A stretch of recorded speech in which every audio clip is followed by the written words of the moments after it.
Hello, this is John Paul Sansone here at POS Portal, and today we're going to be looking at 10 CRM mistakes and how you can avoid making them. For those that don't know, POS Portal has developed an industry or merchant acquiring specific CRM solution, P2, which can be seen on the bottom half of the screen here.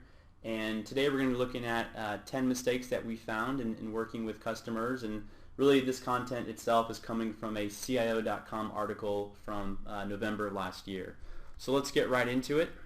Number one, not thinking about the end users when choosing a CRM solution. So really, to succeed with CRM, organizations should be getting their end users or those that are going to be using the tool involved, really actively involved, before ever looking at a solution. What you want to do is explain to the people who are going to be using the tool how it's going to benefit them as well as the company as a whole. And really the discussion should focus on CRM as a tool for improving the organization and achieving important organizational goals, possibly related to reducing costs, enhancing revenue, automating processes, and most importantly, saving time. Number two, not choosing a CRM solution that is sales rep mobile friendly. One of the biggest challenges we see is solutions that are purchased with managers and other folks in mind, and they really ignore the experience of the sales rep, that person that's going to be pounding the pavement, knocking on merchants' doors, out there, trying to drum up new activity in business. So any way that you can make that process and that experience more intuitive for them, easier for them, is going to be beneficial. So these are just some screenshots I took of what our solution looks like on an iPhone. So again, the experience is going to be a little bit different than, let's say, compared to an iPad itself and even the desktop client.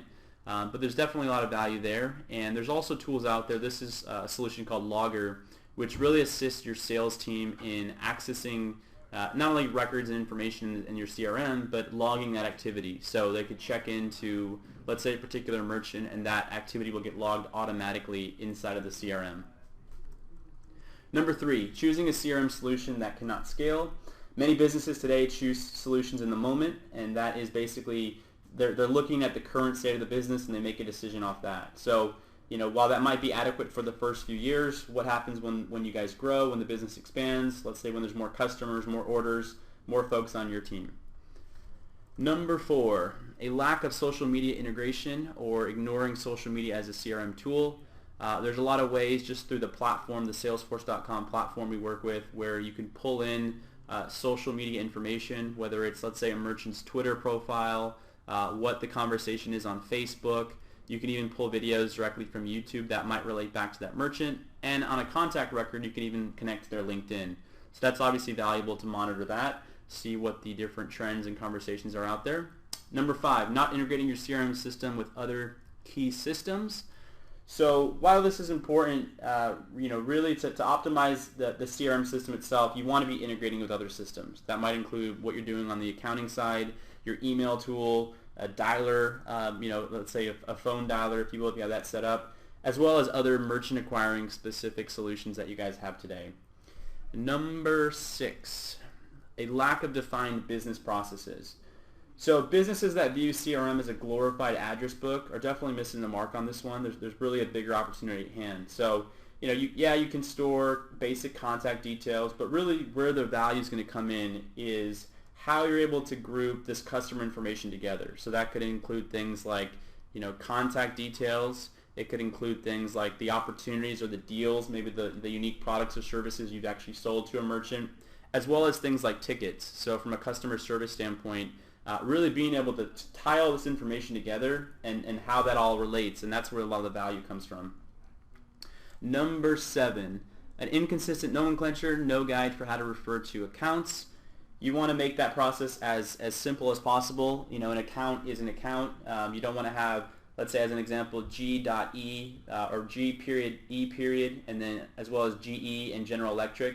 So you want to make it really simple, have one account, and there's definitely ways that the solution can help sort of facilitate that.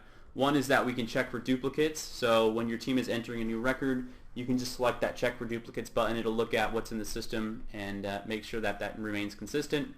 Number eight, too many fields. So really within each record, you want to make it as easy as possible for the sales team to fill out information. So really they're not going to get bogged down in this minutia.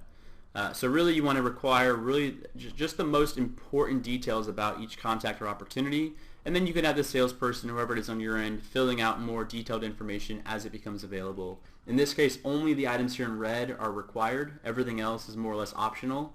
So if, let's say, our sales agent Alan Johnson is filling this in, maybe he's only keying in the merchant's name, the status, the first and last name of the contact there, and then everything else he comes back to later once the record's been created in the system. All right, number 9, being overly ambitious.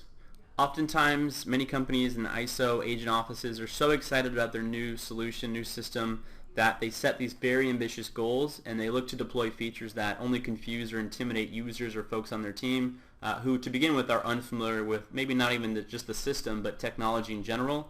So what we've kind of found is that you want to really lay out a multi-step plan that delivers value iteratively and really focus in on quick wins that are going to get a lot of value or provide a lot of value to your team in a very short amount of time. So what this is going to do is keep users happy, and it's also going to help you achieve a better return on your investment. So there's adoption and folks are using the tool, and then from there you add on additional functionality or features that are going to make it even more valuable for really the company overall.